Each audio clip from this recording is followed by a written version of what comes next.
Are you ready? Stand by.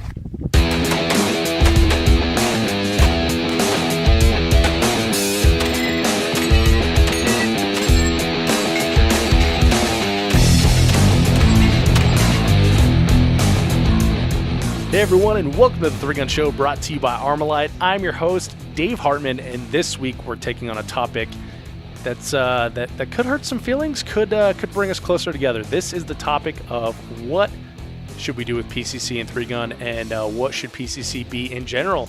And this topic was brought up by our buddy Adam Maxwell. Adam, how you doing? What is up, everyone? Adam, glad to have you back here, man. Interested to dive in this topic. I think it's going to be a good one here. Before we get into this, I want to make sure that people know that the Three Gun Show does have a Patreon account. If you like this type of information, if you like this podcast and you like this format, you can support the show on Patreon. It's patreon.com/threegunshow, Patreon. And what that is it's basically a monthly, kind of like a subscription sort of model here, and it helps keep the lights on and helps keep the show pumping out cool content like this. Also, Armalite is giving special discounts to the Three Gun Show listeners on their line of Three Gun rifles and parts. With the end of the year coming up, and most people taking a little bit of a break and reevaluating their equipment, if you've been on the fence about a decision to get your own 3-gun rifle or components to complete yours, especially if you're in Colorado, hit me up, dave@threegunshow.com. This is also like 49 state. Well, I mean, this works fine, right? California, I don't know how that works. But anyway, dave@threegunshow.com, and we'll hook you up with a great price on a great rifle. And if you haven't figured it out, the reason that I don't mention the pricing on the show is that it is lower than you can get anywhere else. All right, so that said, that's all the announcements that we have for today. So let's dig into this topic. Adam, what have you been up to lately, man? Man, I just got back fresh off the road. Like, I drove back from Virginia, walked in my door, and called you to do this from Three Gun Nation Nationals. Oh, Three Gun Nation Nationals. That was this weekend, huh? Yes. So just got back, still strung out from the road. Has the monster worn off yet? You know, I've begun to purge. I've made my dentist appointment. Like, it's we're coming down. I've switched to Mountain Ops now. So. Oh wow. Yeah. Bold move. Yep. Any DTs or shakes from that? No. I make this cocktail of Ignite and Enduro, and it's pretty tasty. Like I really like that. I've never tried the Enduro. I like the Ignite. It's good stuff. Yes. Adam, you mix them both together, and it's like Gatorade with energy. Nice. You can see through time. Yeah. Andy Peterson gave me some of that Ignite when I was out at the TPC a couple years ago for a 3-gun class. Yeah. And I was pretty pumped. Like, it had like a good. This is not an ad, by the way. This is just two guys talking about stuff. It had like really good focus potential. Like it definitely, perked you up and got you more focused, but there was none of the like byproduct shaky stuff you get from like a pre-workout. Right. Although I did drop their pre-workout on accident one morning before I went into work. so I was tripping on pre-workout, answering customer service phone calls. Adam is really productive today. Yeah. I was cranking out emails like nobody's business. Dude, next time you do that, you got to get on the Instagram story of Vortex Optics so we can check that out and have a good time laughing at you. Yeah, I know. My roommate Travis, he knew I did it. I was texting him back and forth. I was like, "Oh man, this is a trip." trying to keep an even keel until that wore off. It was pretty good. Now, does time go faster when you're on pre-workout or slower? It goes faster. Awesome. It goes a lot faster. Pro tip. You ever watch that movie Over the Hedge? When the squirrel drinks the Red Bull? No. I mean, that's what it's like. All right, I'll have to put that on my my watch list. Any parents out there, you know what I'm talking about. You're welcome. We got a lot of parents who listen to this one. I know, right? dad bros out there. A lot of dad bros. Yep. And we probably have one or two mom bros out there too. So Also, yes. yeah. All right, Adam. What's going on here, man? You came with me, or came at me with this topic, and I was like, bro, this is either gonna make it or break it here. This is a touchy subject. Well, I mean, we've touched on it in a couple episodes in the past, where it's like PCC, where it comes up, because it's been a movement lately, and we kind of went down a couple trails with it, but really decided it was its own topic for a show, and we had such a good reaction to the show that we did, the Q&A, or not the Q&A, but the rule, which rules should change and why, open discussion that Dylan posted. The listeners really, really connected with that, so I figured we'd try another one of these threads and and see if we could get some productive discussion out of this. Maybe what folks are looking for, and maybe go a little bit deeper into detail of what you and I think PCC should be going forward. So, well, this is a great idea. So I'm really glad you brought it up. I've commented here and there on PCC over the last bunch of months here, and the couple of years that the Three Gun Show has been around, but I held back for a number of reasons. One, I don't own a PCC, right? So I didn't want to weigh in something. It's like why I don't weigh in on rules for heavy division, right? I don't shoot heavy. I don't have those guns, so I let those guys figure it out. So that's one of the reasons. And I wanted to shoot PCC in a 3-gun match. I wanted to shoot a PCC match and then weigh in on it. And in the last show, we brought it up a little bit in like the rules topic.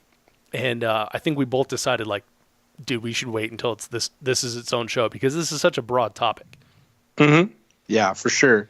I mean, and there's a couple of main avenues that we can go down here that got discussed in the thread. What should PCC be within the sport of 3-gun multi-gun, and what should a PCC-only sport be? So and those could be autonomous discussions in and of themselves. But I threw them both out here just kind of because the conversation is going to go. I mean, the same people are going to be at the same table when we talk about it. So I just kind of threw it out there just to see what people were saying, and maybe we can break it down here a little bit and have an enlightening discussion. Yeah, so you threw this one into the 3-gun guns, gear, ammo, and match discussion group that was on Facebook, and the actual question that you posed to the community is: so Dave Hartman and I have danced around the topic of PCC on the 3-gun show a few times. We are getting ready to take it head on for a full episode and want to feel out some opinions or for talking points.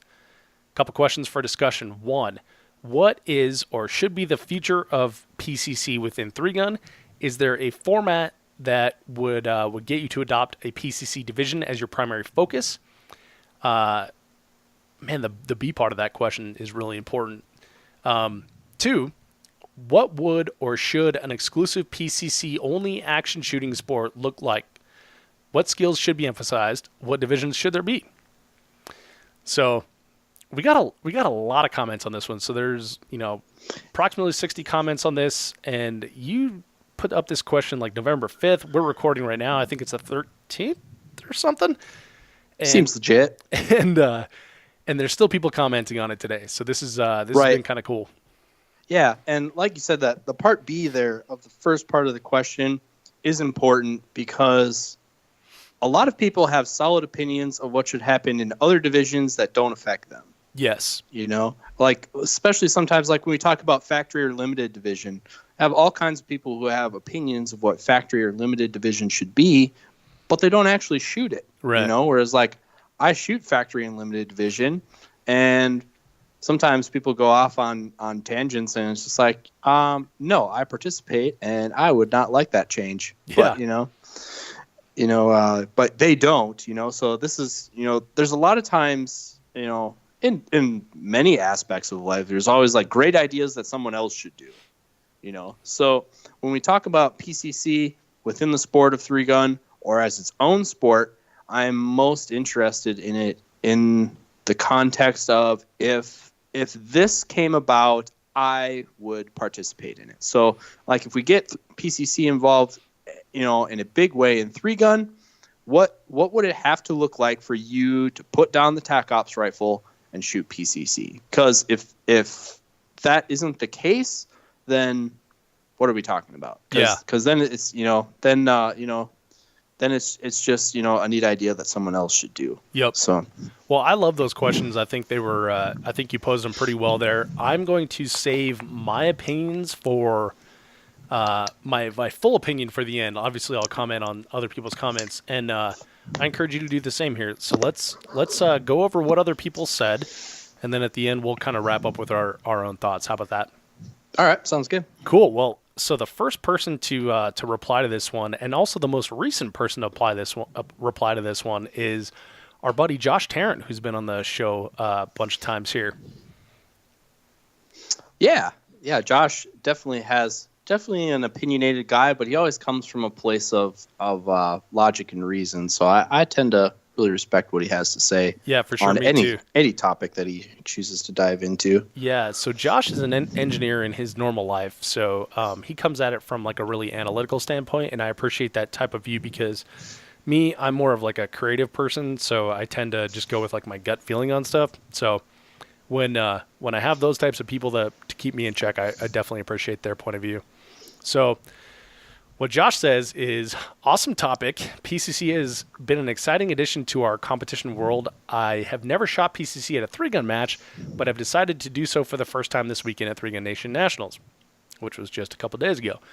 So after this weekend, I cannot wait for you to ask him about that. I will have some context as to my personal thoughts in 3-gun. As for PCC-only matches, I think there should be only one division. I like the all-out drag race and everyone in the same mix. As for skills, I like the fast-paced style options you get with USPSA, but with more fun and complexities that an outlaw match brings with larger round counts and fun targets. So before we recorded here, I did ask Josh what his impression was after shooting. So we've got a nice little comment on that as well. But any thoughts on what he's written so far? Okay, well, so he touched on a big one, and I think that's going to be a motif in some other people's comments as well. But the whole PCC only should be one division. Yeah, it's an interesting topic because there are a lot of people who feel that way. I've got an interesting perspective on that. I think, not interesting in that I'm going to disagree with Josh, but interesting in that I do agree with him.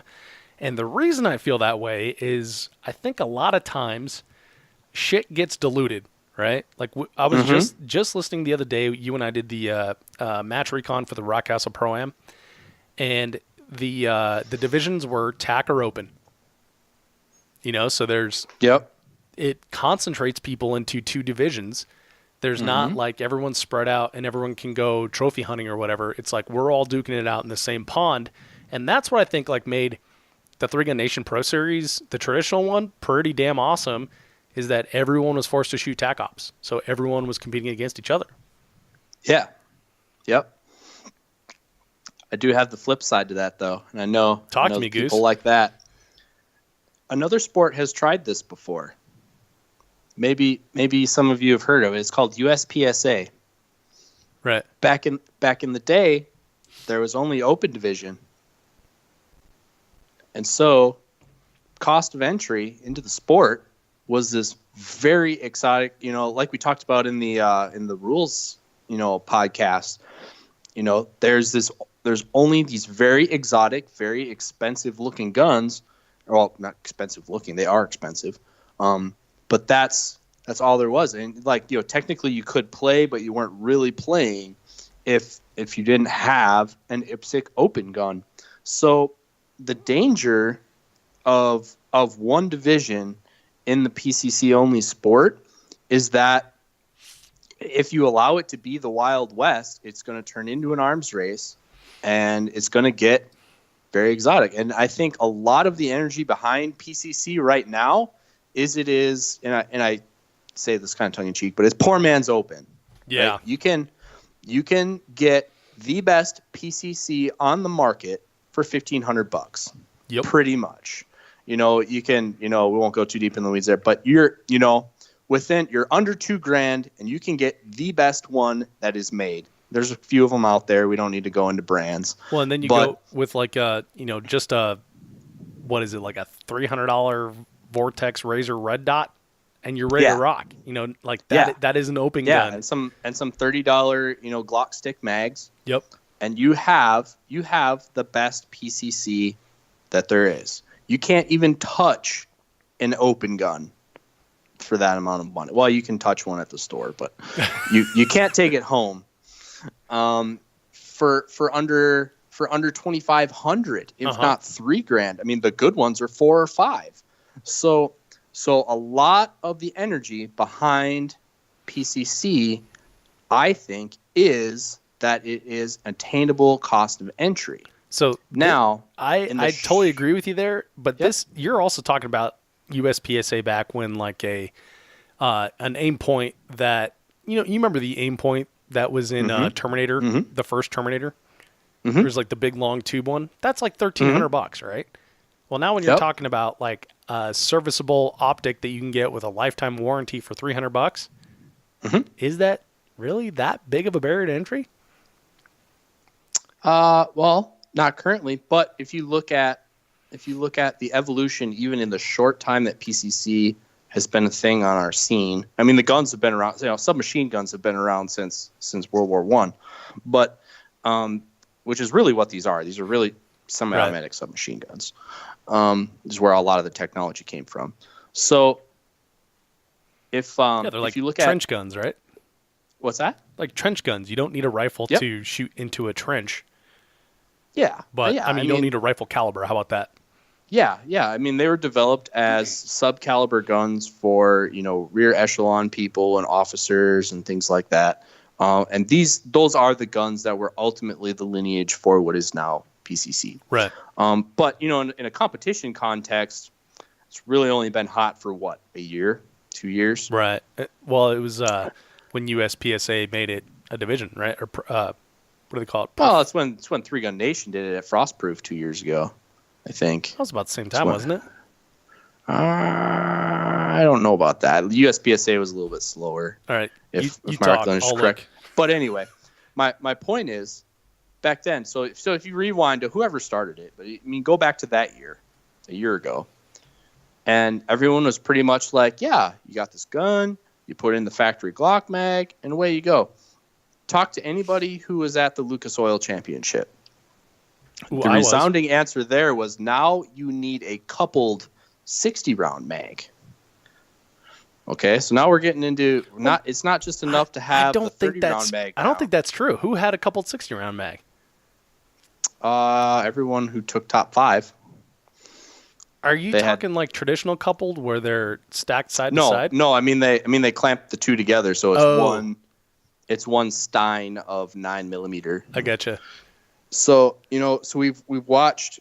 First it was base pads. People threw on their standard +5 base pads on the bottom, which evolved into +10 base pads, which is all of a sudden people started coupling mags together, cinching them together. And now there's all kinds of exotic things. And then you go into the comps. And then you go into, you can run, excuse me here, the full gamut of modifications now. I mean, now the guns are super exotic. So I mean, look at our buddy, Josh Freilich's gun. It's a $1,700 JP with not one but two optics on it. Mm-hmm. Two $400 optics with mount, plus the mounts, and he's got some coupler putting two 30-round mags together, and so in the short and pretty much now to be competitive in a PCC only game, that's what you gotta have. All that shit right there is still less than a normal 3-gun rifle, though, right? It is, but I just look at the trajectory of evolutions of the equipment. And if you look at the parallel to what happened in USPSA, I'm not saying that will happen, but it's worthy of consideration when we as a sport say, yep, there's only one PCC division. I mean, that is a track that is Yeah. a trail that it could go down in a fairly short amount of time. Well, and if that's the way guarantee we that- want it to go, that's fine. But it, as a sport, I think we should consider that if that's the way we want to go. It's a very good point, and I guarantee that will happen. I guarantee that because that's what man does. Absolutely. Right? Like Yeah. an arms race is an arms race for a reason, and also, by the way, 3-gun is an arms race. Just saying. Well, yeah. So yeah, it is. I'm with I you mean, there. Have you seen Josh's 4-dot setup? It's pretty You crazy. You make a compelling argument. So, what then would you say about, like, say, a limited division and an open division? Limited is one optic, X length magazines, and then open is open. Yeah, I think there should be at least 2 divisions in a PCC only sport, maybe 3. I don't see a reason to. And we can keep- get to the third one as we get down Yeah. further in the thread. Yeah, man, I'm leery to put a bunch of divisions in there because I've seen what it does to 3-gun. Like it just dilutes the pool, right? Mm-hmm. And what it does to USPSA. Like production. Production is the hottest division out there, but some people can't see. So let's add carry optics. Oh no, carry optics is just production with a red dot. Let's make it 15 rounds capacity. It's just on and silly shit that Yeah. you do on Now top it's of it. polymer open. Yeah. All right. So to wrap up, I asked Josh like how his experience was, and he said it was an interesting match and experience. I was very underprepared to shoot PCC in the match and didn't have a proper load or zero, which made the match more challenging. That aside, I agree with some of the comments, particularly about having targets that everyone doesn't have to shoot at. We'll get into those in a minute here. The inconsistency of required engagements as is also interesting. Some targets required 1 hit, others required 2 hits. Some PCC targets everyone shot at, others only PCC. I hate that, by the way. The lack of consistency I felt was dysfunctional, and I can see why some people like it. Some stages were very straightforward. If you shot PCC and only required 1 gun, it made stage planning pretty simple. Some guys were complaining that they had to do too much shotgun work.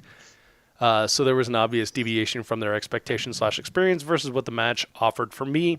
I probably won't shoot PCC again. I miss my rifle and pistol for the long-range targets. As for keeping it part of 3-gun, if it can be done better with a single written stage brief and more consistency, I don't see how it hurts anything and will likely promote more people getting into the sport. That sounds like something Josh would say. It does sound like something Josh would say. Just say you didn't like it, dude. We understand.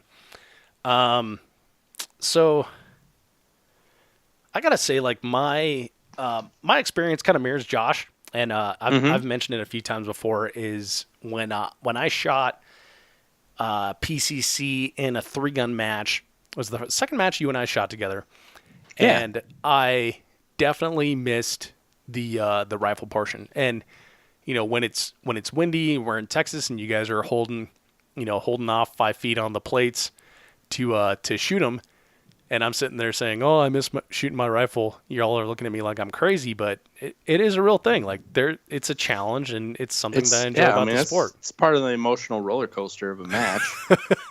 But not necessarily not being able to hit the targets, but shooting rifle is a skill, and it's a skill that I'm proud to be proficient at. So I do miss it when it's not in the match. Well, for me, it's like it's cool, but it's not that cool. Like it's not cool Shooting enough rifle? that it's PCC. Oh, So it's like it's kind of neat, cool, but it's not like I'm traveling to a major 3-gun match to shoot in a PCC division. Cool. yeah. I can get the multiple targets on a stage. I mean, I can ride both sides of the fence on that too. I don't like having targets out there that I don't have to shoot. Like it's like it's not clean. I don't like that either. For lack of a better term. But I can also see, as an event coordinator, if you are trying to cater to or attract people to shoot PCC, I mean, you don't want to shortchange them either. I mean, because a lot of the comments are along that lines are like, screw those guys, they can shoot at the long range targets, and they can't shoot at them. And tough luck. And it's like, well, No, that guy's a paying customer too. He paid just as much money as you did. He wants a full stage. So I can understand where they're trying to put the closer in targets so they can kind of like mimic, the skill set that's being used with the bottleneck rifles in the straight wall carbines. But yeah, I mean it's an imperfect answer at best. Yeah. Well, so let me tell you that here in Colorado, there's not one match where you can shoot beyond 200. So this is the perfect. There is not a match where you can shoot beyond 200. That's what I said. In Colorado? Correct. That seems strange to me. That seems strange to everyone, but we have. You guys have all of the space. We have you don't have space. How far do you guys shoot? We have trees. Well, in eastern Colorado, we don't have trees, but because we don't have trees, those bullets keep traveling. They don't ever hit a tree, and they hit people. So, yeah, Colorado, we have ranges. As long as you're California people, it's cool. Well, just listen. Let me finish the sentence. We have ranges. We go out to ranges. They have berms. We have backstops. It's a legit thing. It's not like there's this mass amount of rural area that you can go to and just shoot because there's other people's land that surround it, and people that are on tractors don't like taking incoming fire. So they do not. I was on a tractor a lot in a previous life, and that was not my favorite thing. So you can relate. So yes, we do have limitations because we have to shoot in berms and competition base, right?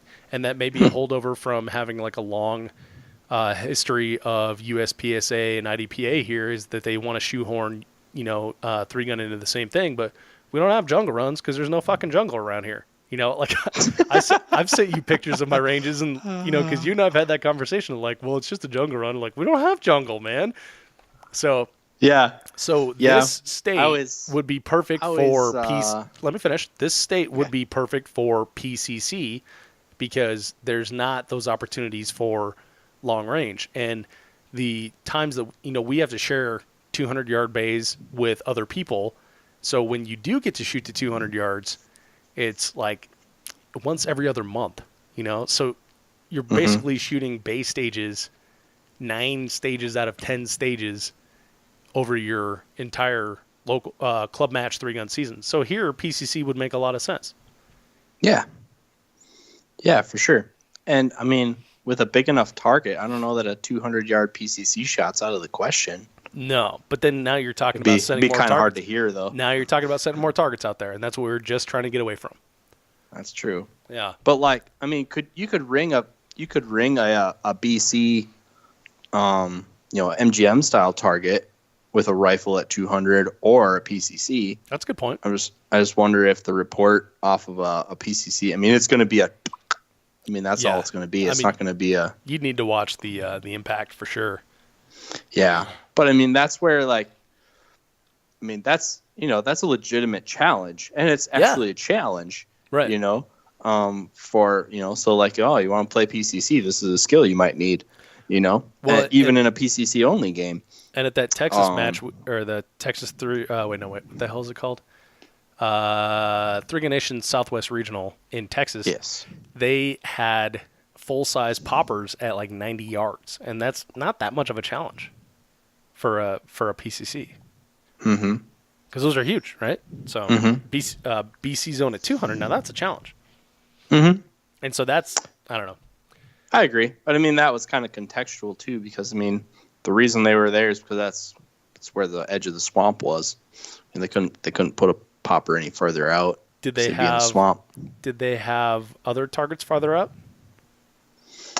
They did, but they did because they were already out there from PRS. They just leave them out there all year. Nah, that's not true at all. They moved those for the 3-Gun Nation match. Oh, those weren't just like set up there and then we just shot them. Oh, I didn't know that. Yeah, I know that I could. The access road was from the other side. I didn't know. I just figured they couldn't get them any closer. No, they were really close to the access road, but it is accessible, and those were placed for the 3-Gun Nation match. I stand corrected. Yeah. All right. So let's move on. So our buddy Tucker Schmidt weighed in here, and he says, personally, I like the idea of matches tailored specifically for PCC like Lucas or JP. Personally, I don't like it in 3-gun, but I know others do. Way to qualify your statement there, buddy.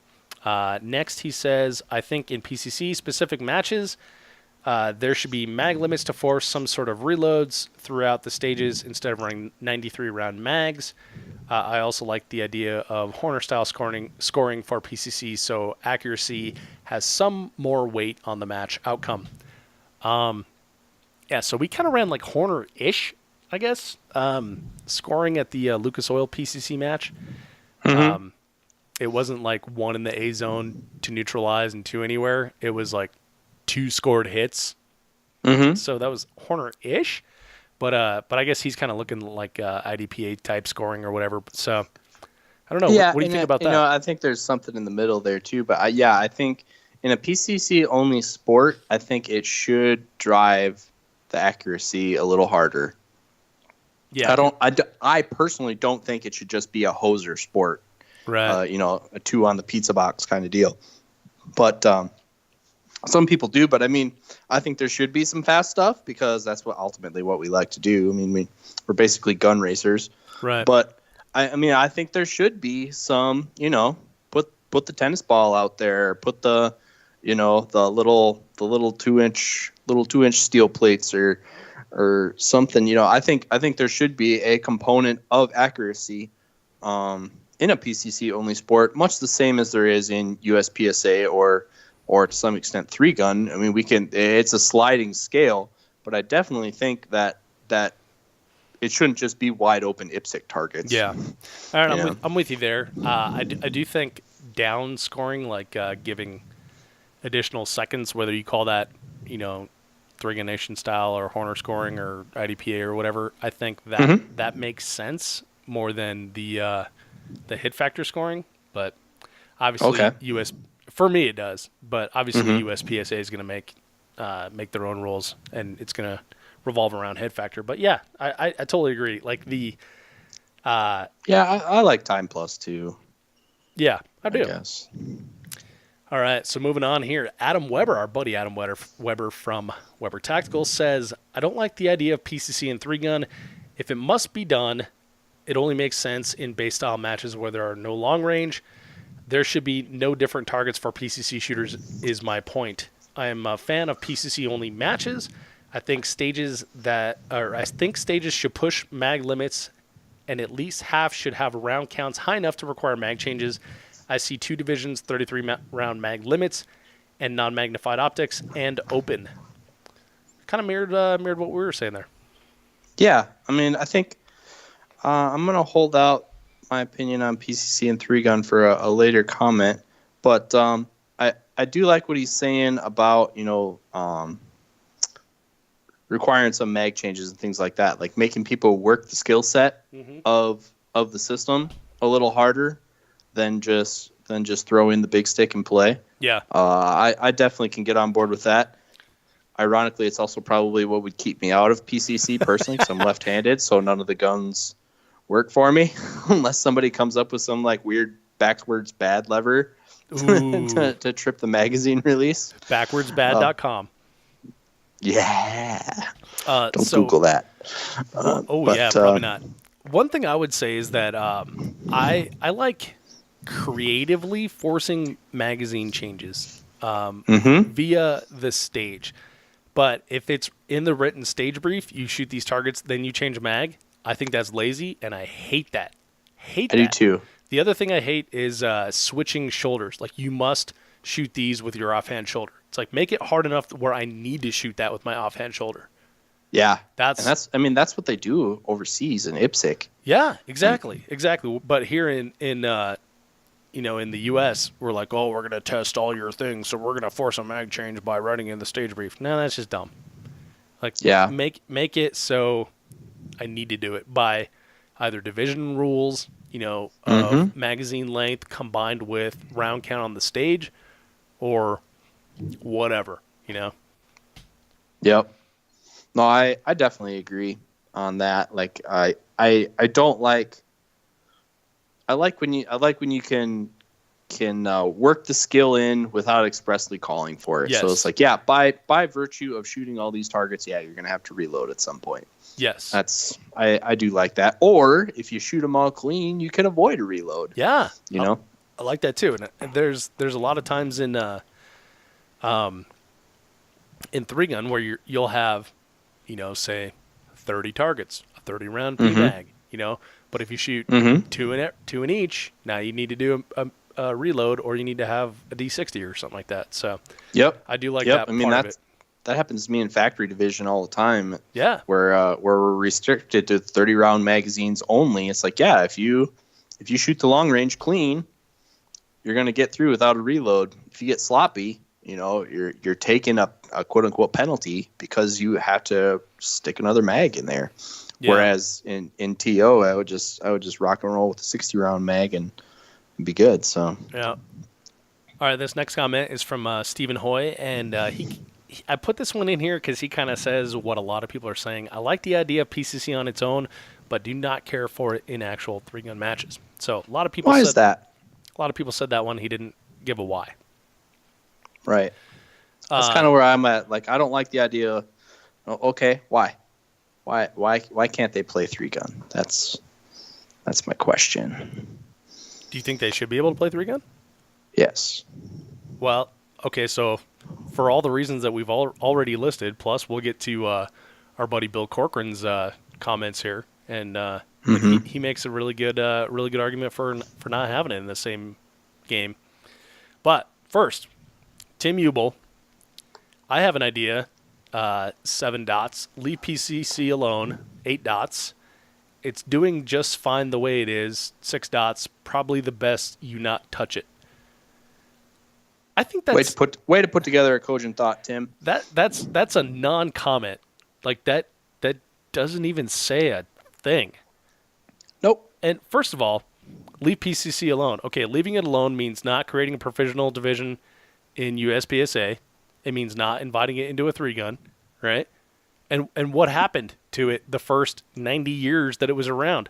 Nothing. Yeah. So right. Leave it alone. We did leave it alone for a long time, and nothing happened with it.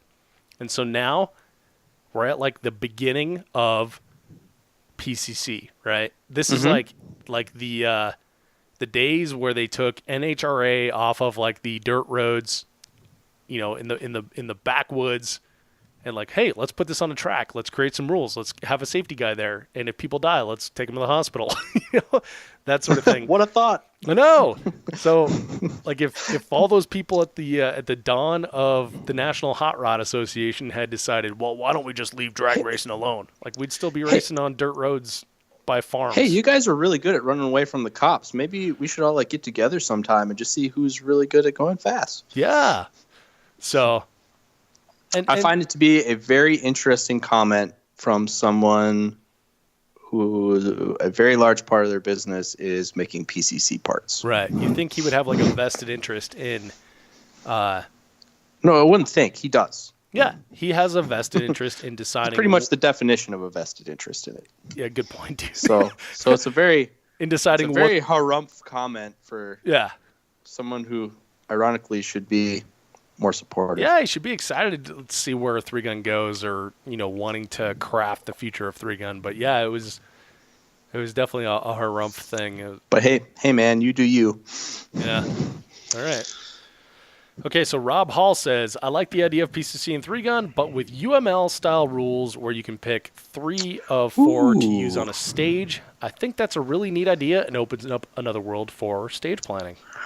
Yes, and I think Pete Rensing posted a pretty big comment further down the line, but yes, Pete's idea of 2x4 division has definitely gotten some interest, and I think it's gonna attract a lot of people going forward if it gets embraced more. I gotta tell you, like the all the dudes from Colorado that I've run into that shot a UML match this year, be it like a portion of Surefire or the Safariland multi-gun or what's the other one that they run in Salt Lake?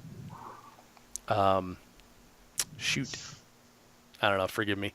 God, it's like Birchwood, Cedar Valley multi-gun. That's what it is. So those, a lot of dudes from Colorado went and shot those, and they came back and they're like, "This is the best thing ever. This is the greatest format. This is such a cool thing." So I see a lot of popularity behind that, and I've been chatting with Pete Renz and going to have him back on the show here to talk about it because I think it's a really cool concept. Cool. Yeah, no, I would definitely tune into that show because I'm anxious to hear more about it. It's not super popular here. You know, I mean, it's because all them trees. Winter's a long time. We might bring it around. I know Ruben's really excited about PCC here locally, as is Travis at Vortex and some of the other guys. Like, I mean, we might be incorporating it in to our local matches here going forward. But you know, that's kind of what we're talking about here on the whole is how do we bring this in, because we have people who have these guns now and they want to shoot them. So, and I think it's a really interesting and unique way to bring the gun in without like affirmative action making a place for it, you know? Yeah. Well, along those lines, Michael Whitesides of Dissident Arms says Safariland Expedition multi-gun had no real long range. The Expedition format allowed for one written stage brief. All PCC Division. Let me try that again. All PCC Division and 2x4 Division were recognized. 2x4 adds a PCC as a fourth gun to open. 2 guns must be shot on any stage, shooter's choice. Minimum of 3 targets engaged per gun. 3 gun matches containing real long range stages have to have concessions for PCC. In my opinion, this gets messy. I like the Expedition format for when PCC is involved, and standard 3 gun divisions for 4 well 3 gun. Yeah, so there you go. All right, so here's where I'm going to jump in with it. He said, you know, the part where he said where there's long range stages, accommodations must be made. Mm-hmm. Must means that's the only way there is to do it. I'm not convinced that is the only way to do it. Oh, buddy, you were so wrong, but I want to hear this. Here it comes. Are you ready? Like, yeah. All of you at home, get up off the couch because here's where it gets exciting. If you're driving, right? close your eyes and imagine this. Yep. Just pull over. Oh yes, pull over first. Then put the car in park. I think, why should PCC not just be allowed in open division? I don't think you said anything profound there. You just said what Mike said. Why do you need a pistol at all? Yeah. I mean, they've modified everything else about an open pistol. Why not put a stock on it? Yeah. You know, because you know, and that's not a 2x4 division or anything like that. That's just saying it's an you know, as an open shooter, you can shoot a PCC. Well, then you're okay. So I totally got you on this one. You ready? Mm-hmm. I'm gonna blaze you. Hold still. So, if a written stage brief requires that you start pistol loaded and holstered, what do you do then? Boom! Accommodations. Why does a pistol have to be loaded and holstered? Because that's what the stage brief says.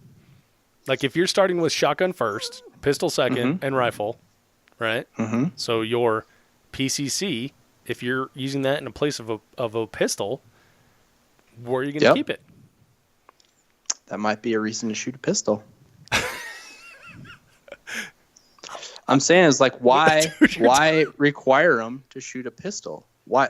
Because I asked an open shooter that, well, it's not going to be a mystery who it is, but like you know, people who shoot open, people who can't see anymore. Sorry, that's just how it is. People who like to have the most exotic gadgets. All right. But as competitors, the people who really like open and the essence of open, they like that their focus is completely on the targets. They're shooting targets, and they're shooting targets as fast as they can, no matter what piece of equipment they have to do that. And so they've gotten into like these really exotic pistols. And so my question to them is if we just use a PCC instead of a pistol, did the game lose anything? Do you feel cheated now? Like if if everybody didn't have to shoot a pistol, would you feel cheated? And the answer I got was no. No, requiring the use of a pistol in open division doesn't add or subtract anything from the intent of the division if you just allow PCC there. Now, there's going to be pros and cons to shooting a PCC versus shooting a pistol, which is going to keep shooting a pistol viable and, potentially keep shooting a PCC viable. Well, that should be an option for unless them. You're talking about like having a sack of guns, like golf, that you can choose on a particular stage, then your argument doesn't make sense, because there are stages where you start with your pistol loaded and holstered or holstered and unloaded. And if that's a PCC, now we have, I don't know if they make Kydex sheets that big kind of thing. Now you have a viable reason to use the sling. But that's not holstered. Why isn't it? Because holster is right in the fucking word holstered. It's retained, though. I mean, that's people not what carry around loaded guns on slings. It's not what it says. It says holstered. So holstered has to stay in the stage description because it's always been in the stage description? It doesn't happen, but if you say retained, now can I keep my pistol on a lanyard?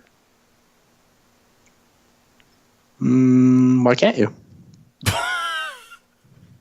Because it's dangerous. That's the answer. Well, but you can. Here's the thing. thing. You can safely sling a PCC. There is such thing as devil's advocacy and having a fun conversation, but this is just idiocy. This has no basis in logic or fact. I guess I don't agree.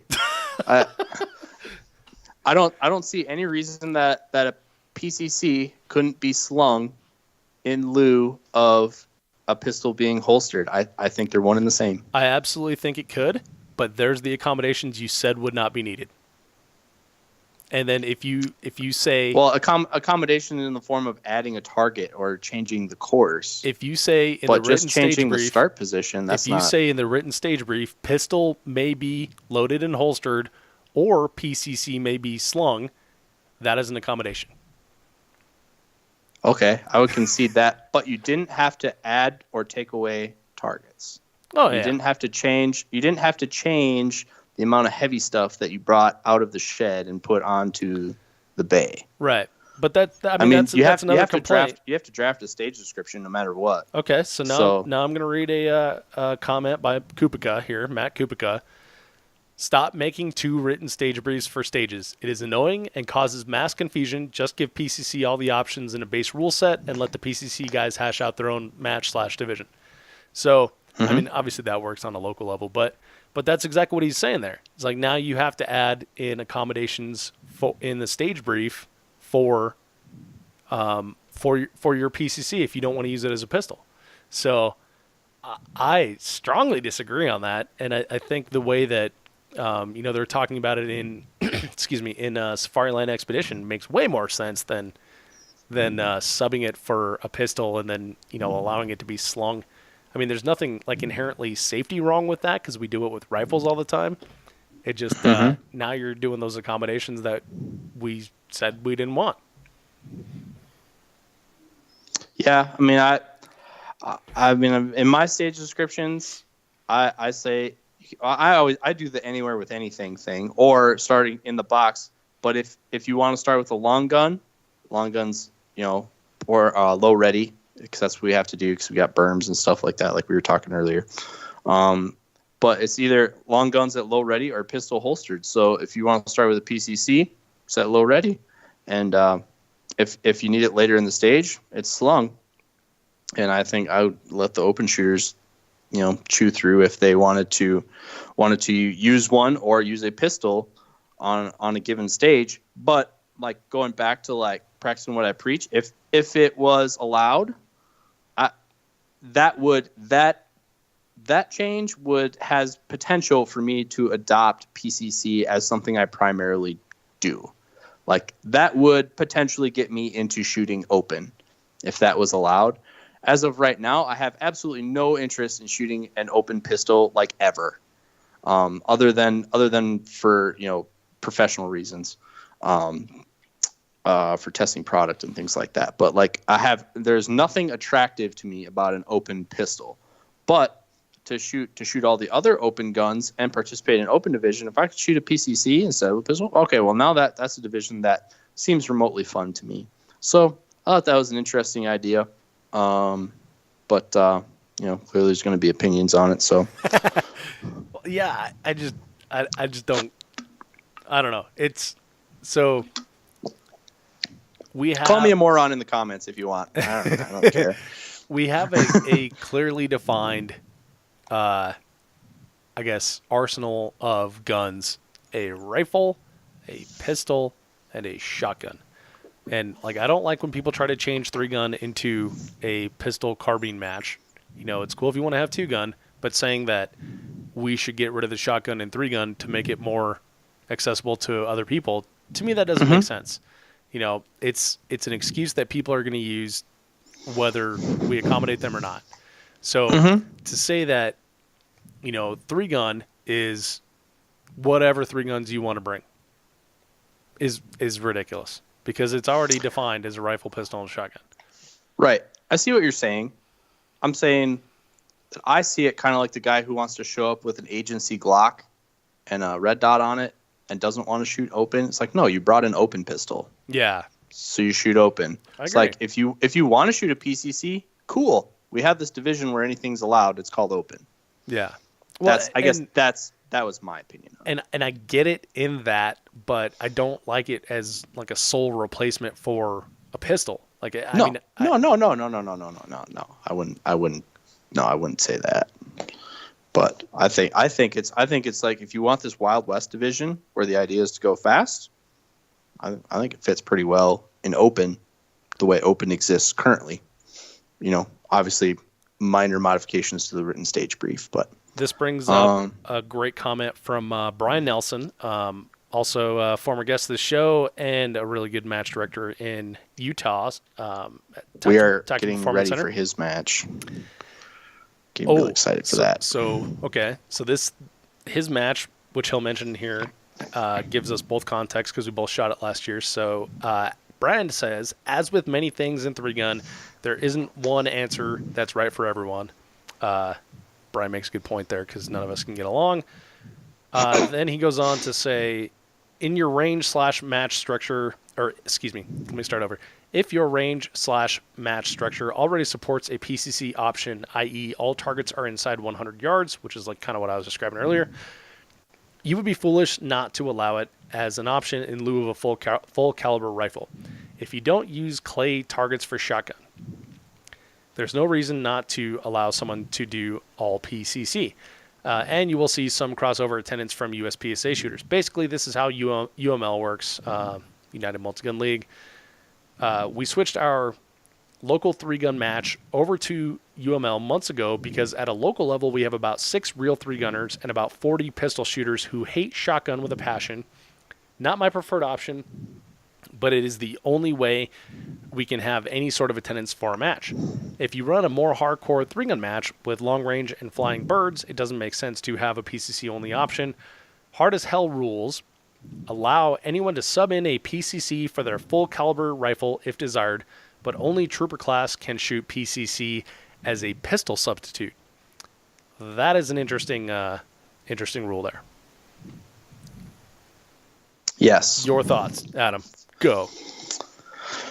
I mean, I mostly agree with everything he said. Where was I gonna have something interesting to say? I mean, I around the country there are significant portions of people who won't shoot 3-gun because of the shotgun, but like I can't personally relate with it here because we have a viable 3-gun community. We have people who have only ever shot 3-gun. Have we polled those people? Is that like concrete evidence, or is that like an old wives' tale that people just keep repeating? Like, is this true? They are really out there. Have you spoken to anyone in person? Yes. Have you touched them? Yes.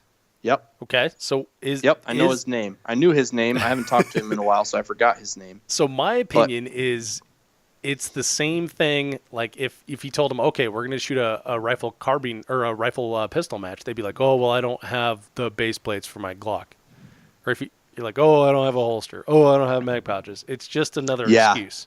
That's my opinion. Yes. Do you see that, or do you think I'm wrong and there actually is? Hey, and if you're listening to this and you've never shot a 3-gun match because of the shotgun, please tell me I'm wrong. Like, let me know, because my perception is it's just another excuse. Because I've seen excuses for everything I want to do, from my wife won't let me to the kids have a recital to I don't like shotgun. And it just one excuse after the other. Right. And that is my perception as well, that more often than not, the guys who say that, it would be the next excuse down the line. So if you throw a 2-gun only match, it's like, oh, I had to work that weekend. Oh, I had this. Oh, well, they just always have an excuse not to come. But I do think there are legitimately people out there who don't want to shoot the shotguns, and I understand their point of view. I don't agree with them because, I've seen so many people come to the sport hating the shotgun because they didn't understand it, and then they tried it for a little while, and then once they did, all of a sudden it's their favorite gun to shoot. So, everybody came over in the old days to shoot rifles, and they had to shoot shotguns, but then once they got into it, obviously shotgun's a big part of what we do out here. But so, like Brian's saying, and the guys from Las Vegas say the same thing. That's probably has a lot to do with Pete coming up with 2x4. There's just, my friends from that area of the country, they say there's just not a lot of 3-gunners. There's a lot of USPSA people, but there's just not a lot of 3-gunners, and they just won't show up if there's if they got to have a shotgun. So I can see that being a viable thing that clubs have to deal with. It's just not something we deal with here up in the Midwest, because we have a very active USPSA scene. We have a very active 3-gun scene. You can shoot your fill of both up here. So I don't have a whole lot of personal experience with it, but I do know people who don't shoot 3-gun because they don't want to shoot shotguns. That's absolutely true. Well, life is scary sometimes. Not many. Not enough to make a match. That's my flip side to it, is like, okay, yeah, there are really people out there who don't want to shoot shotguns, but enough of them won't show up on any given Saturday to have a viable match. That's what I'm saying, man. It's just if you have a viable match, it's 3-gunners. Yeah, well, that's what I'm saying. Is like, it's a great excuse. It's a well, I don't want to shoot shotgun, and then you're like, cool, we're gonna do this 2-gun match. Well, I don't have the right rifle. Well, what's it gonna take, buddy? What is it gonna take? That's my opinion on it. It's like if we made it, okay, so it's a PCC pistol match. Well, I don't want to shoot my pistol. Okay, we'll bring your PCC. Well, I don't have an optic for my PCC. It's one excuse after the other. It's never like I'm gonna get prepared. I'm gonna do it. And right. And I know I sound like a big dick right now, but I hear it so often. There's so many excuses in life not to do things, and if you don't just get out there and do them, you'll never enjoy your life. Yep. You'll just be 70 years old having only played Xbox. Yeah, exactly. And never have shot a practical shooting match with your rifle and your pistol, But that's kind of why I wanted to ask this question, though, because, like, there's so many people who think so many things about it, but it's like it's that thing that someone else should do, or it's that thing that you should do once in a while, but, like, as on the club side of things, like if you're going to put on an event, like you need enough people to turn out on this thing to do it. Like in other experimental stuff that I've tried, like 3-man 3-gun as a club match. That seems like a fun idea, right? Oh, I don't have 2 friends. Exactly. We get 4 teams. It's like, or 8 teams or whatever it is. 2 of them, blow everybody else out of the water, And so to put on these matches that are a cool idea, it's like, yeah, it's got to be a cool idea, and people have to show up, because it's a lot of work to put on a match. It's a lot of not fun stuff to put one of these on. So whatever it has to be viable enough that it has draw for enough people to make a viable match that someone's going to put on. So So that's kind of why I personally wanted to get into some of this stuff, because it's like, well, let's cut the crap into the excuses why I don't shoot PCC. And it's like, well, what do we have to make PCC for you to shoot it? Yeah. And that's what I'm interested in. So. Yep. All right, our next comment here is from Matt Loganbill, who knows a thing or two about building matches. And Matt says, I always wonder why I can't shoot my pistol in a PCC match.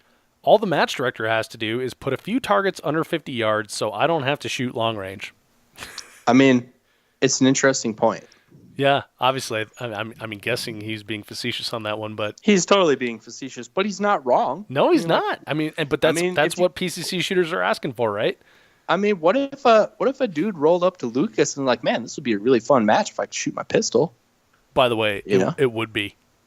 Right. Yeah. So, flip side of the coin, it's like, why shouldn't a pistol? Now, you could say, it's like, well, that's not what we're doing here. Mm-hmm. But, it's the same thing in reverse when people say, get with the program or don't show up. It's like, well, no, this guy wants to shoot, and why can't he? Well, so brings up an interesting point.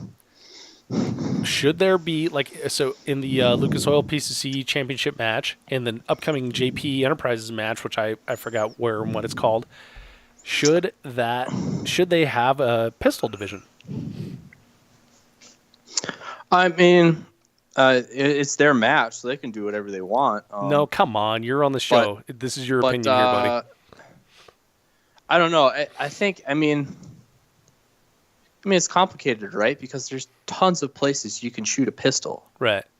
Well, so what if you get 130 PCC shooters, and because you have a pistol division, you get 10 more. That's 10 more people that have a fun weekend that they wouldn't have had. But what if you get 70 more? Right. Now you've got instead of having 130 people at a match, you get 200 people at a match, and now it's a big match. Yeah, I guess I'm non-committal on that one, because the whole reason that this is a conversation is because right now there's a demand that's not being adequately met. Right. There are people who want to shoot these guns, and there's no oasis for them.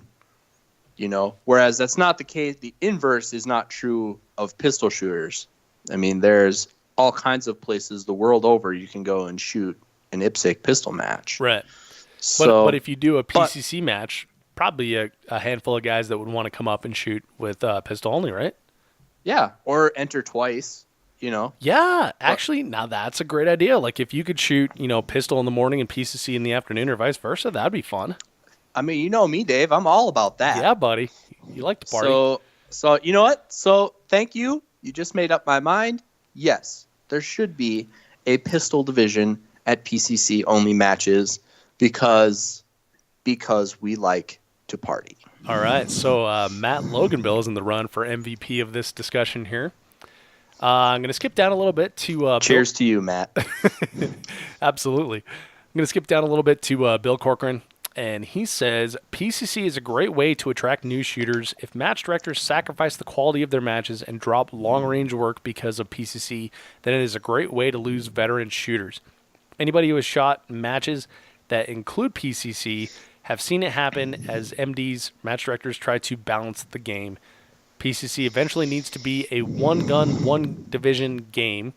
It is a ton of fun, and it is a fast drag race, but there is no reason to water down an established format to accommodate a new division. PCC Nation, anyone?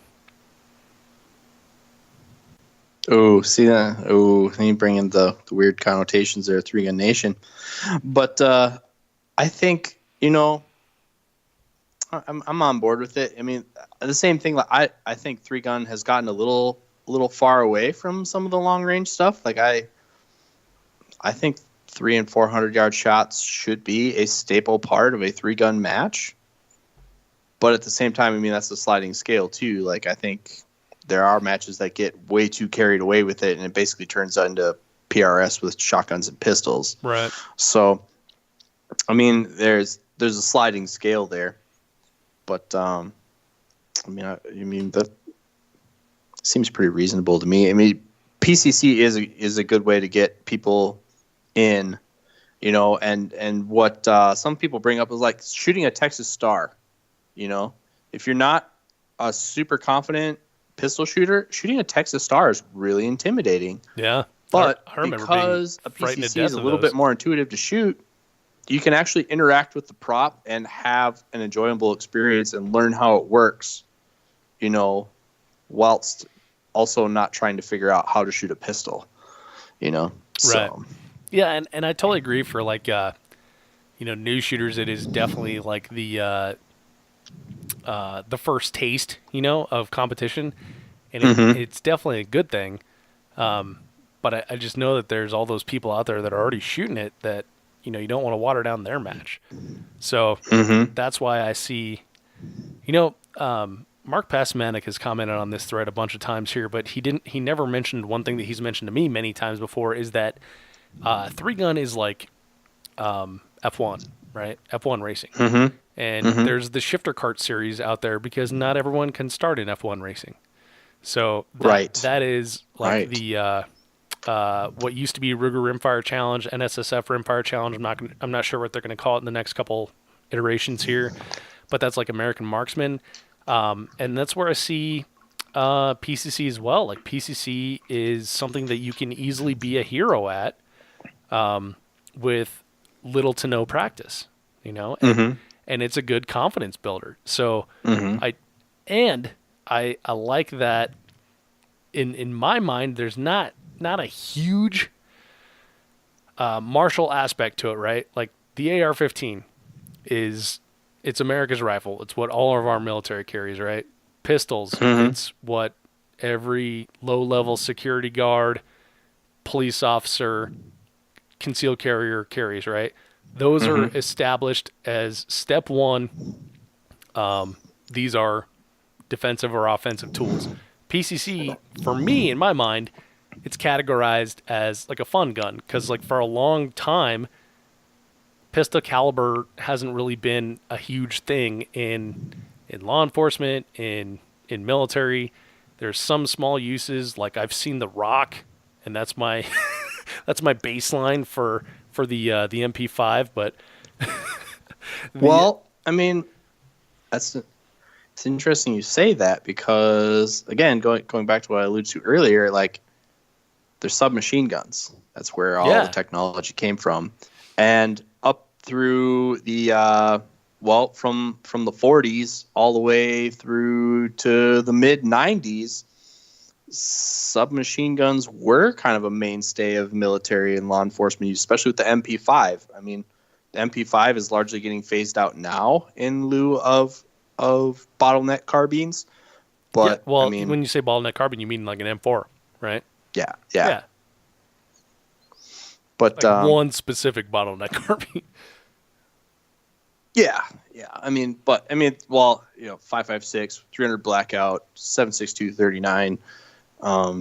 But I mean, to kind of jump ahead, like, the next comment down is where I kind of threw out there, like, should we have a separate division for the traditional style guns? Should there be like, a delayed blowback, rolling block division? Because there's no way an MP5 is ever going to be competitive with a raced out, whatever PCC gun that we have now. So if there's the guy who has the MP5 clone gun, is there a place for him in this sport?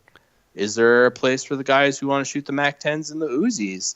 Do we lump it all together in the kind of like the Wild Bunch in Cowboy? Like it's this, it's its own thing, but they kind of lump a bunch of them together. Yeah. And is there an interest from the audience in shooting those kinds of guns, or is it just one or two guys that that's their excuse that they don't want to shoot PCC because theirs isn't competitive there? But there's lots of those guns out there. I sold a ton of those guns to people, and there's currently no place to shoot them other than in a PCC match. So yeah, well, I don't think that's necessarily a detriment. Like number 3 this weekend at 3 Nation Nationals in the PCC division was Derek Giddings, who's shooting an HK something or other that's not necessarily an MP5 but civilian version. I have no idea what it's called. Oh, was he? Yeah. Oh, I stand corrected then. I apologize. No, that's right. But I mean, it's I was just kind of curious if and then I think it kind of played out here pretty quickly in the thread. But like, it was either going to be like, yeah, we should totally do that, or it's going to be like ho hum. Well, it reminds me, and it kind of turned out to be ho hum, but because not many people know what that stuff is, basically, and correct, or own one. You know, there's very few people that know at least what not it is. millennials. Yeah, exactly. Very few people that know what it is, and even less own one. So it reminds me of like the Red October Kalashnikov Festival. They had open Kalash, which is any Kalash with an optic on it. They had heavy Kalash, which is 7.62 or bigger. They had light Kalash, which is 5.45 ish, 223, right? And then they had comm block, which is any other thing that you think you want to bring out here, but we don't have a division for, right? And it's any other gun made by communist nations, right?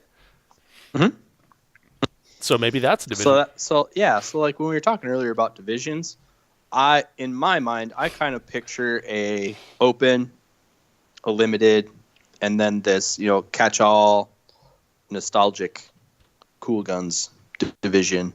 In my mind, in the PCC game, those would be the three divisions. Okay. All right. So since we brought up Pete Rensing, the 2x4, multiple times, I want to read two comments from Pete here for discussion. One, when asked what 2x4 was, he said, it was a fun game when we first started. The plan was to create more options. We did a stage and said you can use your PCC here for rifle or pistol. Someone said, can I use it for shotgun? I said, why not? So we did a match and told shooters to bring PCC. There were 5 stages, 2 guns each. Shooters with PCC had 4 guns, and I let them pick 2 per stage to solve the problem, and that's how we started 2x4. In a separate comment on the same topic, he says, guys, there are more than 10 matches a year these days. There are hundreds, it seems, and so there are plenty of options for everyone. Go where you want and can have a great time, which I would also echo that. I, too, don't agree with making a separate stage brief for giving PCC guys closer targets, or giving PCC guys closer targets, but there are plenty of ranges that can't shoot over the berms or don't have big enough bays for long shots, and PCC works great there, which is absolutely true. Saving money on ammo with sounds like a good thing, and shooting is a good thing. There is no way to please everyone, but for options to get more people shooting and playing the game is great for guns. Not everyone will like the 2x4, but with proper stage design, it lets you choose the best weapon system for you in the current situation, solve the problem. There is still long range, and you are not competing with TAC or limited or open, so there should be no reason not to play. Which, dude, thumbs up. I like that. Yeah, I'm gonna make a time capsule statement. We can look back on it in 5 years and see what happened. But I bet in 5 years, 2x4 is a mainstay and popular division in the sport. I think they really touched on some magic there, and I think it's going to catch on, and I think it's really cool. I haven't done it yet. It's going to be really hard to get all of those under 50 pounds on the plane, but I think it's a really cool idea, and for me, it's a way that it's probably the most likely way that I'm going to get into shooting PCC. Is to shoot 2x4, especially like I think Expedition Multigun is definitely on one of my matches to check out next year that I haven't been to before, because you can sign up more than one time for more than one division, which is awesome. So yeah, so I think I'm definitely going to give it a try next year. I'm not sure if I'm going to do 2x4 at that match, but because I will be flying to it, but I think it's a really cool idea, and hats off to Pete there for coming up with that one. Cool. Well, we'll have to talk. We might be able to work something out if I end up driving to that match. We can figure it out. Yeah, man. There's ways around everything. I'm just gonna mail you parts. Yeah, you just put the lower receivers in your cases. Yeah, I'm just gonna fly with the lowers. I'm gonna ship the uppers. I'm sure we can figure it out. Oh yeah, it sounds like a plan to me. All right. Shotguns after dark are dumb though, so I'm not gonna shoot the 3-gun division after dark. Oh really? Yeah. Why is that? I don't know. It's just lame. Oh okay. Carbines and pistols are fun to shoot with flashlights. Shotguns not so much. I don't feel the same about a shotgun. Yeah. So much smoke. All right. Well, I want to read a couple more comments. This first one here from Eric Dewberry.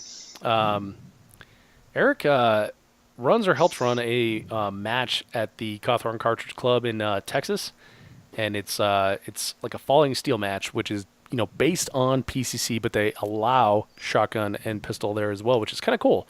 And I've shot it before with varying results. And so Eric says, number one, if you're not shooting PCC, stop worrying about it because it doesn't affect you.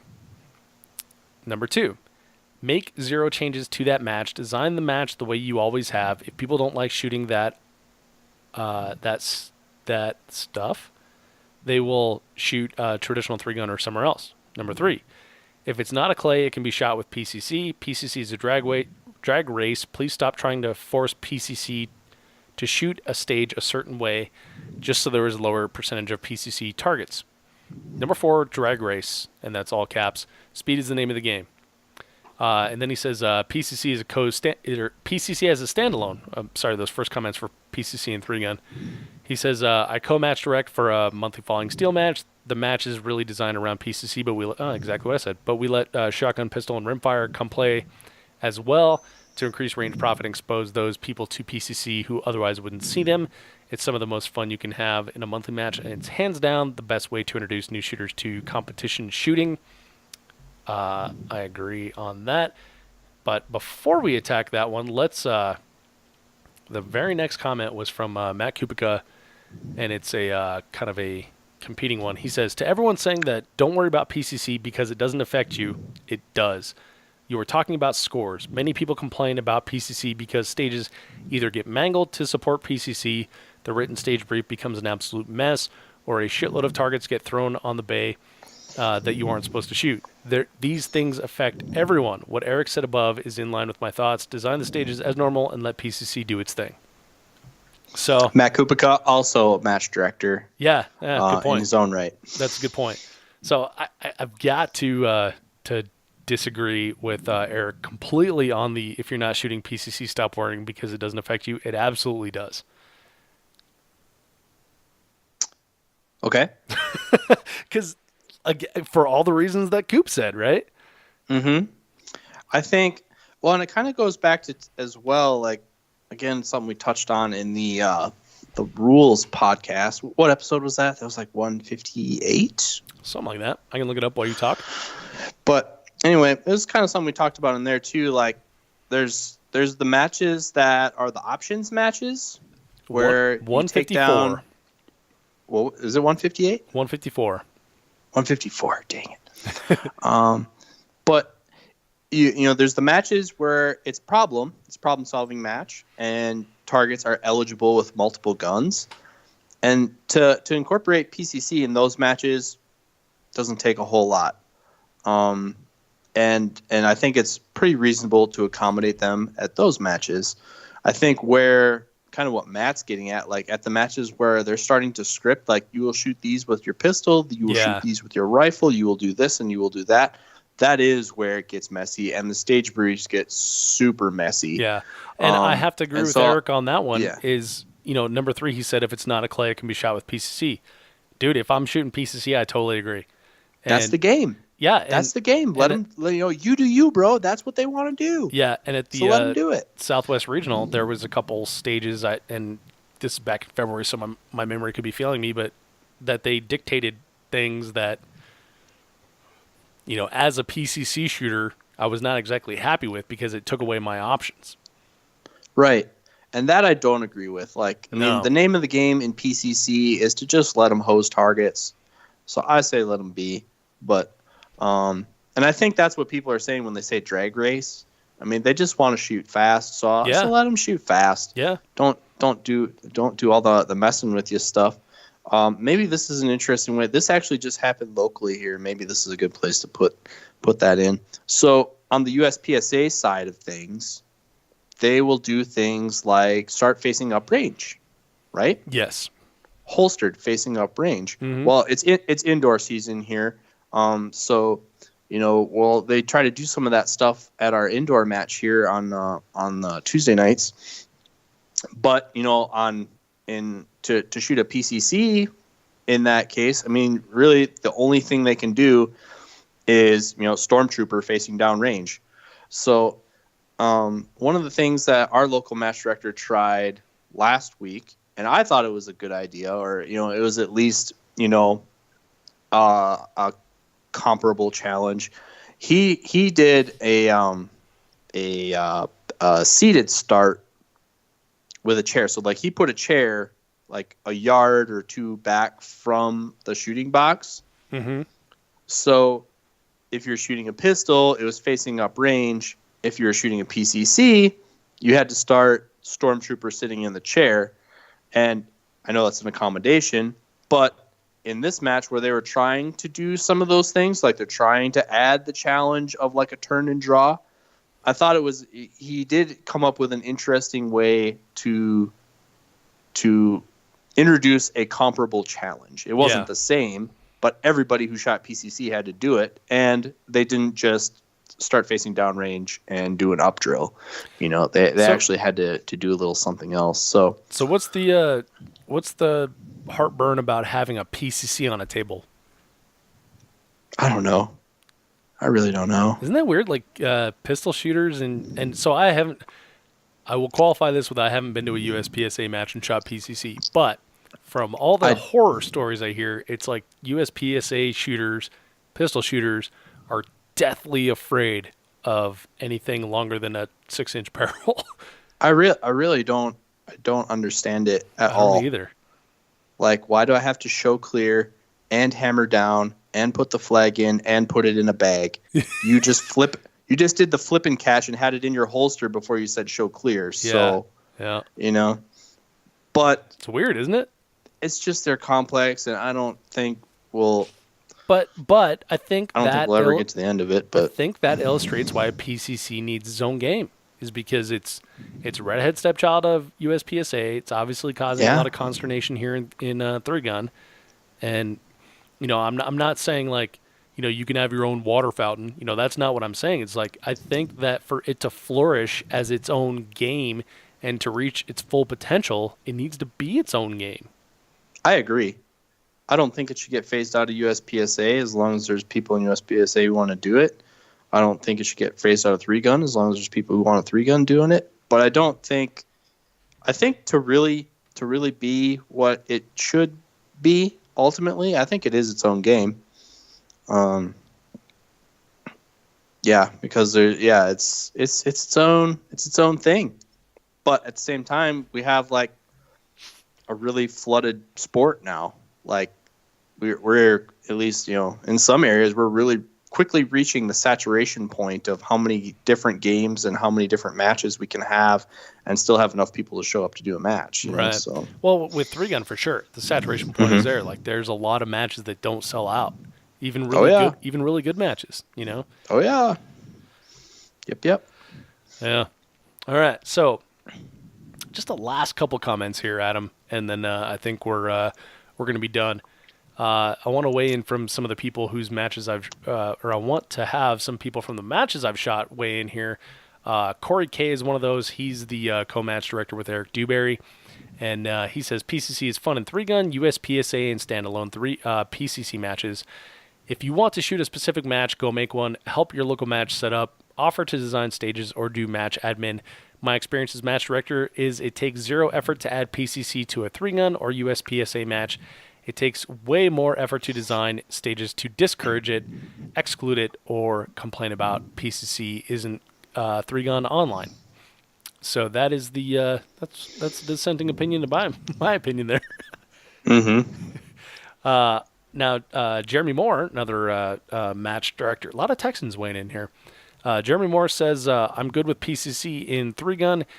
We're here to have fun and to some PCC is fun. I don't add special targets or written stage brief for PCC shooters. They shoot the same course of fire as everyone else, just with the option to replace one gun per stage with their PCC. That's a pretty good idea. As for a PCC-only match, one division, no equipment rules, with targets from point blank to 100-ish yards to test both speed and accuracy." So it hit me as I was reading that, and I mentioned that there's a lot of Texans. Like, Texans seem to be super strong-willed about this because everywhere in Texas that there is a match, there's several hundred yards to shoot. And so if you do make it a PCC match, now you have to make massive accommodations for it. Like here in Colorado, like I was saying at the top of the show, there's not a lot of accommodations you'd have to make. Right. Well, and I like what he said too. He maybe even said what I was saying about open division in a different way. I mean, he's like, you have the option to replace one gun with a PCC. I see a lot of animosity that comes out. It's like, well, if you're going to shoot a PCC, it has to be your rifle. Or if you're going to shoot a PCC, it has to be your pistol. Why does it have to be one or the other? Why can't it just be both? I think it should be both. I think. And so I like what he said there about that. But I mean, I can see where definitely Texans feel pretty strongly about just life in general. But especially Texas. Yes. Well, but I love Texas, but same here, man. But so what are your thoughts on the topic, man? So we've we didn't get to everyone's comment here, but let's wrap it up by talking about our own PCC experience. You can go ahead and go first. Well, I just got into it. I was kind of one of those ho-hum people at first, wasn't really interested. I ended up winning a complete lower PCC from KE Arms, so I'll give them a plug because they sponsored the match. Was that hard as hell? Yeah. What's that? Was that hard as hell? No, it was at the High Desert Championship. Oh, okay. This summer in Boise, or Parma, excuse me. But it was on the table there, and I ended up with it. So, combination of that and an Amtac suppressor that I really wanted to buy, I was like, now I'm all in. But it's also making a hypocrite out of me because I hate building AR. Like I just hate mutt ARs. But mine's totally a mutt. It's got parts from 3 manufacturers on it. Dude, I hate mutt ARs when they suck, but I love building ARs. Yeah, this one turned out pretty good. Also, one of the weird things nobody talks about PCCs is like they cycle super slow. Yeah. So if you really try to hammer on these things, you can fire them out of battery. Do you have any experience with that? Yes. So I've shot. Tell me about that, Adam. I've shot my PCC all of 3 times, and one of them I blew the mag out the bottom in front of a bunch of USPSA shooters, and they're all like, "Oh, see, this is why we can't have nice things." So here's the deal. I mean, mine's an SBR with a silencer, and I roll up to USPSA, and I know I know you're not allowed to shoot silencers in USPSA, but it's Tuesday night indoor. I don't care. Like, give me a 0. Let me shoot. So I just go the ask forgiveness instead of permission route. I just roll up to the line and make ready. What's that thing on there? And I just make ready, and I pretend I didn't hear them because I have 2 sets of earmuffs on. And I shoot, and they're like, he comes up to me after they score the targets. He's like, we're not exactly sure that's legal. I was like, it's not even close to legal. And they're like, oh. Well, I was like, you don't have to give me a score. If you don't pick up the shot, don't pick up the shot. It's fine. Oh, okay. So I have that conversation pretty much on a weekly basis. And but so they're already kind of that PCC over there. And so one weekend I did. They put this array up that is basically just you could really hammer on this thing, shoot it at cyclic rate. So that's what I was trying to do. I was trying to hold onto the gun really tight, shoot it as fast as I could, and I got about 5 shots into it. It was like whap, whap, whap, whap, whap, boom, and the mag came out the bottom, and I was like, oh, well, that's not good. And found the casing, and checked the gun, and so there's no squib in the gun or anything like that. It's like, what happened? And we found the casing, and we put a micrometer on it, and basically we did determine that I fired it out of battery. So, if you pull the trigger just a little bit too soon, there's not enough chamber to contain the pressure, and you're going to blow the mag out the bottom of your gun, break the magazine release in the process. So that was my story. So you can shoot PCCs too fast. And I was talking to some other people who shoot them. They're like, "Oh yeah, you definitely can." So I thought that was interesting. That they cycle so slow. It's kind of like a Benelli. I mean, like Benellis cycle pretty fast, but some athletes at the higher levels, they can pull the trigger faster than the gun can cycle. Yeah. And I thought it was interesting that we're quickly approaching that with PCCs unless we can get the cyclic rate up there. But yeah, so I've already blown the magazine out of mine once, and I've only shot it a couple times. Nice. Well done, Adam. But I mean, I'm really interested in it for this 2x4 thing. I could get on board with that.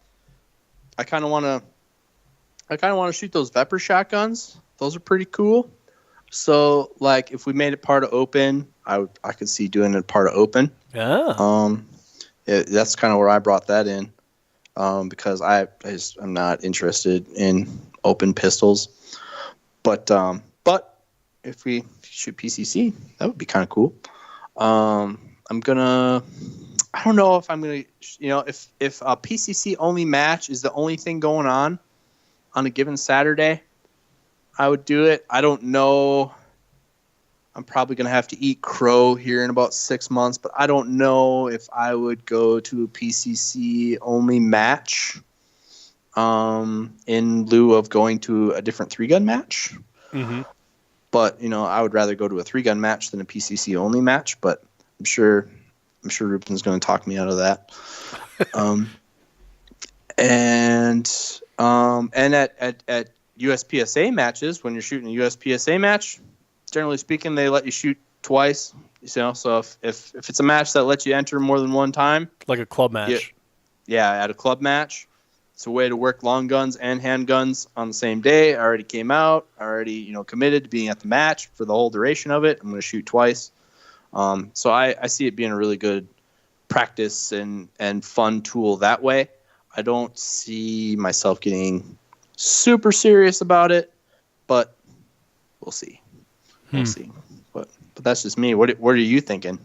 Well, so I've shot 3 matches with PCC. The first one was that 3-Gun Nation Southwest Regional at like College Station, Texas. Same range. I shot a club match that Eric Dewberry and Corey K put on.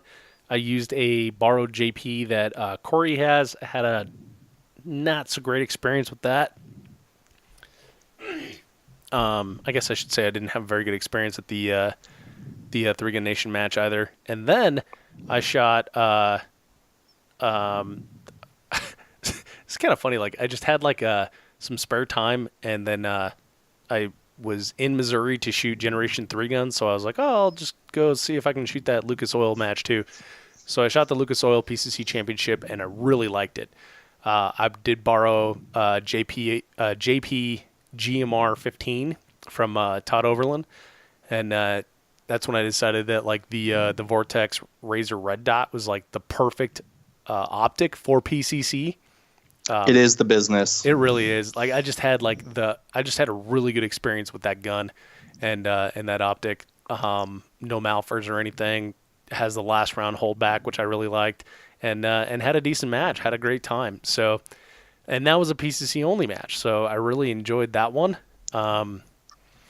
So those are my 3 experiences there.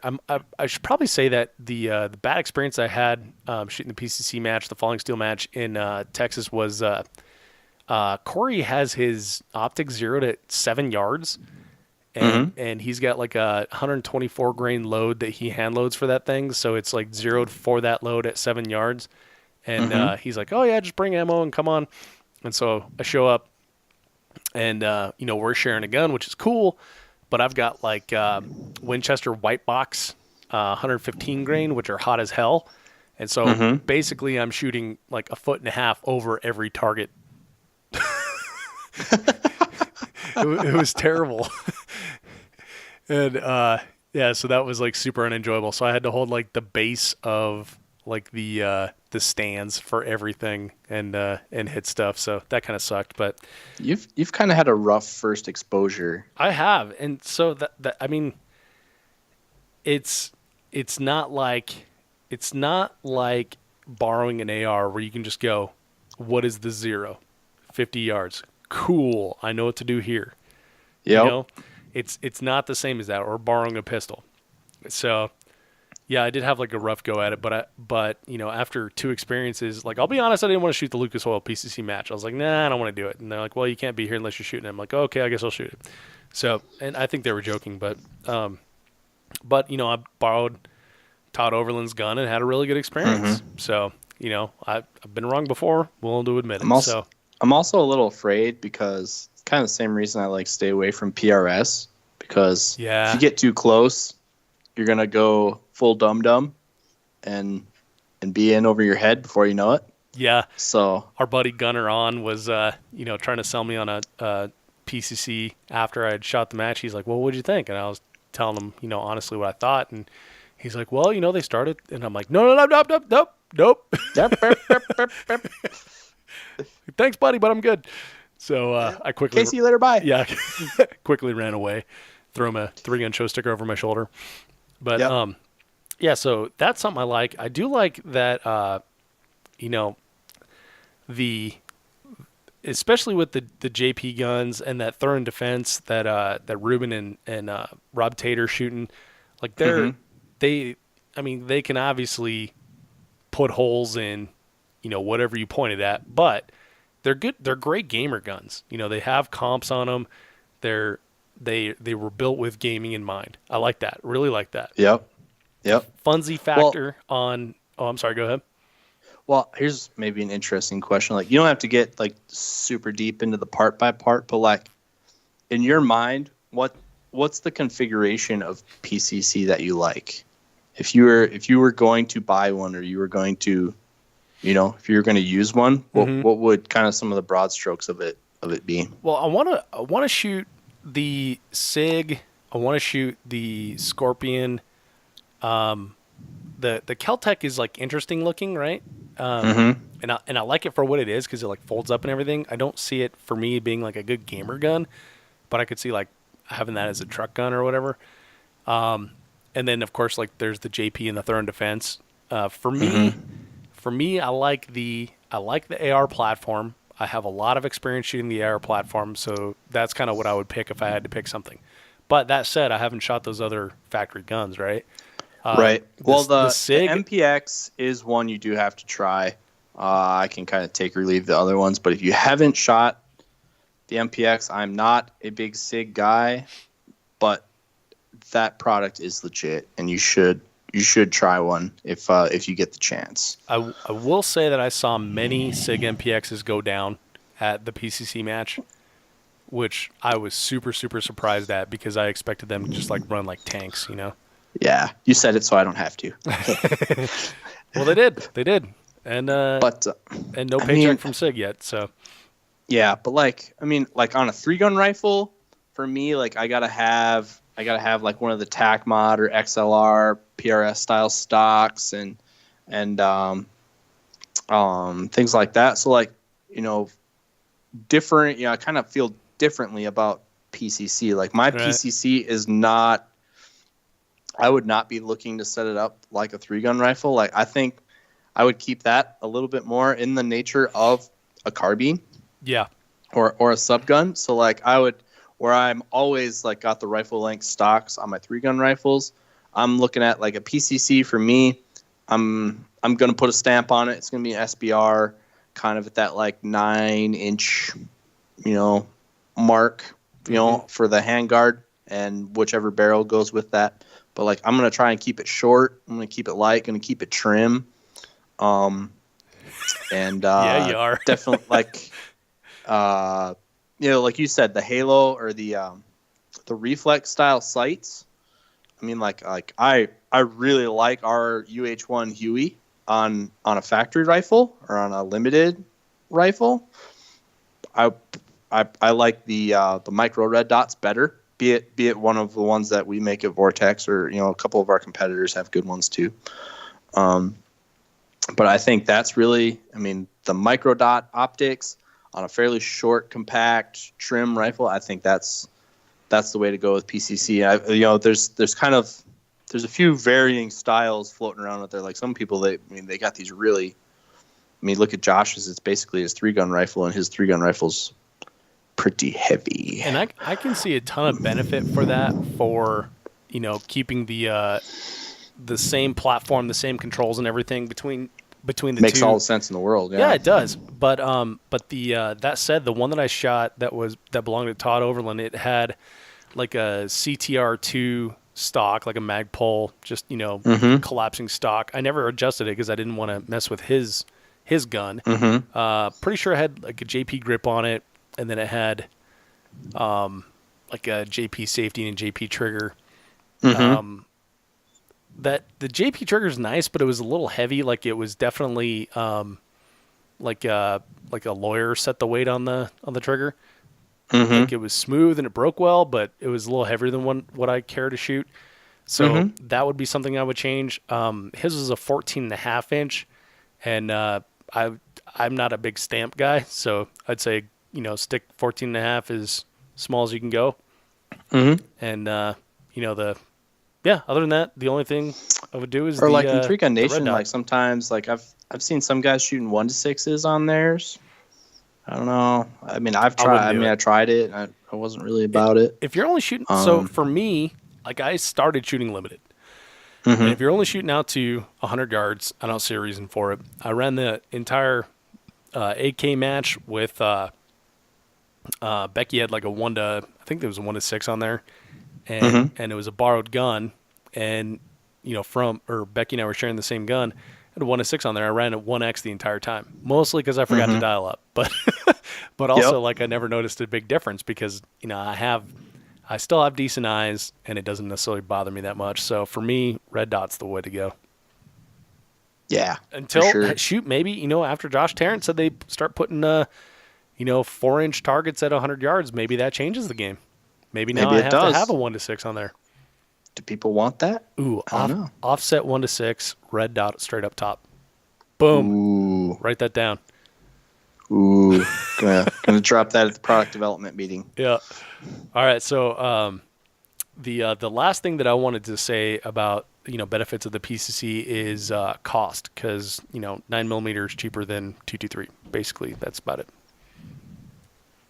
Right. The people that say that, oh, you should get a PCC because it's so cheap to shoot, drive me nuts, because the amount of 9mm that I have to shoot out of that thing to make up for the $1,800 entry is insane. So, guys, we're not your wife. It's false economy. You have to convince. Yeah, exactly. Just tell me it's fun. Just tell me it's fun. Yeah. Don't lie to me, man. Yeah, so that's what I got for positives in the PCC, and that's my experience there. So I will say that I'll shoot another PCC match, and I like shooting all PCC match. I don't like shooting PCC and 3-gun because I do feel like I'm missing out on something. But again, qualifying that statement, now that I'm staying in Colorado for a while and shooting the local matches here, it would make a lot of sense to shoot PCC. Yeah. For me, PCC is something I do when I can't shoot the 3 guns. Yep. But you know what? It's kind of cool when you can't. So. All right. Well, if there is anything that you think we missed, let us know in the comments wherever you see this, whether be it on Instagram, Facebook, etc. You can even leave a comment in the blog on 3gunshow.com. We want to hear from you. We want to hear, what did we miss? What did we get right? What did we get wrong? And if you disagree, let's start a conversation. Yeah, for sure. And we'll get mic'd up again and we can dive on into it. Absolutely. Well, Adam, dude, I appreciate you bringing up this fun topic and sticking with me here for these last couple hours and hashing it out. For sure. And for you listening, before you take off, check out the show notes at 3gunshow.com for links to things that we discussed in the podcast. You can also sign up on Patreon as a 3-Gun Show supporter and purchase your very own 3-Gun Show logo tees. Hey, Adam. What's that? 3-Gun Show Born to 3-Gun shirts are coming back. Black Friday, baby. You got my order, right? I did. Okay. So those are being printed right now. Black Friday. Here's a fun thing. So, Mike Boone, he was on this podcast before. He started a little apparel company called Shredder Industries, right? And he's a competitive guy. He says that he can sell more T-shirts than me on Black Friday. Ooh. I know, right? Gauntlet thrown. Yeah. So he's coming out with a brand new design on Black Friday. I've got the Born to 3-Gun shirt in a new color coming out on Black Friday, and we are sweetening the pot a little bit. $5 from every T-shirt sold on Black Friday is going to be donated to Generation 3-Gun. Nice. Yeah, pretty cool. What color won, or is that still a surprise? It's a surprise. I'll tell you in 4 minutes. Okay. And I just want to remind everybody, we skipped over a comment. Oh, we did? Mark Pasamanik wanted to see myself and Have Dartman dancing, to which I reply, there are various levels of Patreon supporter that you can subscribe to, and one of those might result in a video of us dancing. Yeah, buddy. I'm thinking like Snoopy style. You know when he gets like really excited and he dances around his doghouse? I mean, that's about the only dancing that I can do. We can do that. All right, so I would do that for a Patreon subscriber, though. There you go. If you're interested in that, patreon.com/3gun show.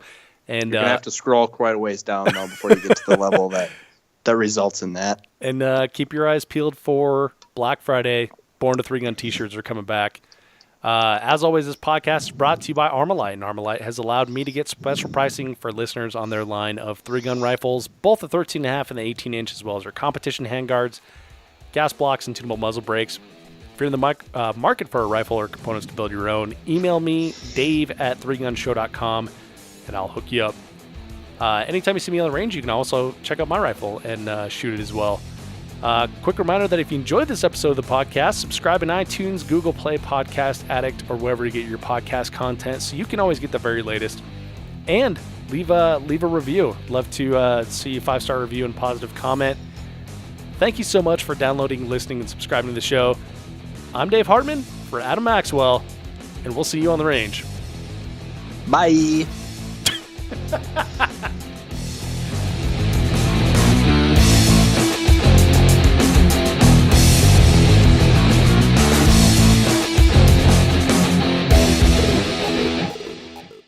If you are finished, unload, show clear.